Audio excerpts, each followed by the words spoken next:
Hi price Lord. இன்னைக்கு நம்ம topic ending முடிவு. கடவுள் நமக்காக ஆயத்தம் பண்ணி வைத்திருப்பது நம் கற்பனைக்கு எட்டாதவை, நம் கண்களால் காண முடியாதவை, காதுகளால் கேட்க முடியாதவை, ஏன் உணர்வால் உணர முடியாதவை.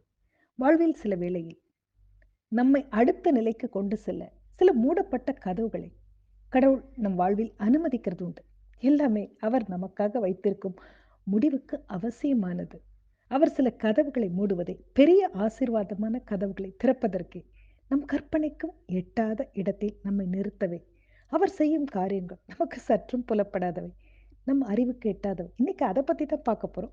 அதுக்கு முன்னாடி ஒரு தகவல். இப்போ இஸ்ரேல் மக்களை பத்தி பார்க்கலாம். இஸ்ரேல் மக்கள் பாடு அனுபவித்தாங்க எகிப்துல.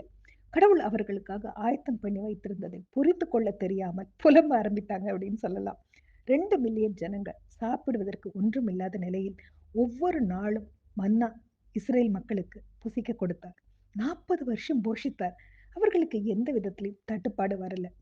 ஆனா அவர்கள் வாக்களிக்கப்பட்ட தேசத்தை நெருங்கும் போது மன்னா நிறுத்தப்பட்டதை பைபிள்ல நம்ம வாசிக்கிறோம். அது யோசுவா 5:12 இருக்கு. அவர்கள் தேசத்தின் தானியத்திலே புசித்த மறுநாளிலே மன்னா பெய்யாமல் ஒளிந்தது அப்படின்னு இருக்கு. அது முதல் இஸ்ரேல் புத்திரருக்கு மன்னா இல்லாமல் போய் அவர்கள் கானான் தேசத்து பலனை அந்த வருஷத்தில் தானே புசித்தார்கள் அப்படின்னு இருக்கு. மன்னா கிடைக்காததால் திடீரென்று மன்னா நிறுத்தப்பட்டது. திடீரென்று தட்டுப்பாடு, இல்லாமை. ஆனா கடவுள் அதைவிட பெரிதான செழிப்பாக பாலும் தேனும் ஓடுகிற தேசத்தை அவங்களுக்காக வைத்திருக்கிறது. அவங்களுக்கு அது புரியல.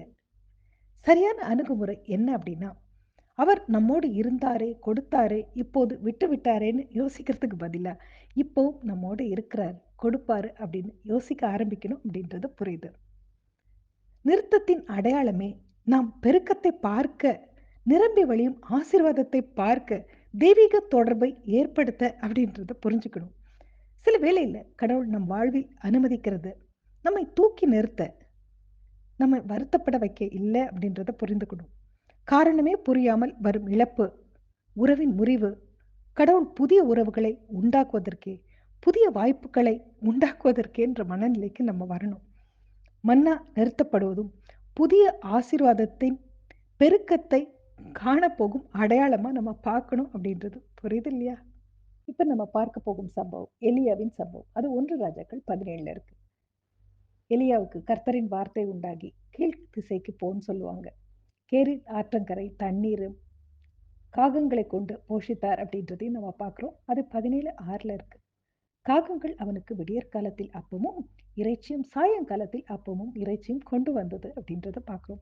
சில நாளுக்கு பின்பு அந்த ஆறு வற்றி போயிற்று அப்படின்னு இருக்கு. சாரிபாத் ஊருக்கு போய் உன்னை பராமரிக்க விதவைக்கு கட்டளையிட்டேன்னு கர்த்தரின் வார்த்தை எலியாவுக்கு உண்டாகும். அவருக்கு எப்படி இருந்திருக்கும்? அதற்கு பின் எலியா வாழ்வில் பெரிய பெரிய அதிசயங்களை செய்தார் அப்படின்றது நம்ம பைபிள்ல வாசிக்கிறோம். இதுல தான் நமக்கு என்ன தெரியுதுன்னா, ஒரு கதவை மூடி மறு கதவை திறக்கிறார் அப்படின்றது புரியுது.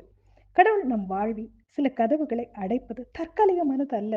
அது கடவுள் அனுமதிக்கிறது அப்படின்றத நம்ம புரிஞ்சுக்கணும். நாமும் எளிய மாதிரி கடவுளின் வார்த்தையின்படி முன்னேறி செல்லணும் அப்படின்றது புரியுது. இது எல்லாம் நமக்கு தெரியாது.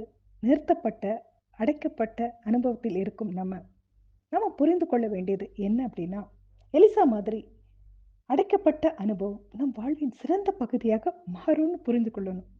இஸ்ரேல் மக்களைப் போல் பாலும் தேனும் ஓடுகிற கானான் தேசத்தை சுதந்திரிக்கும் காலம் வெகு தூரத்தில் இல்லை. இயற்கைக்கு அப்பாற்பட்ட வளங்களை காணும் காலமும் வெகு தூரத்தில் இல்லை. நாம அடைக்கப்பட்ட, நிறுத்தப்பட்ட அனுபவத்தை எப்படி பார்க்கிறோம், எப்படி கையாளுறோம்?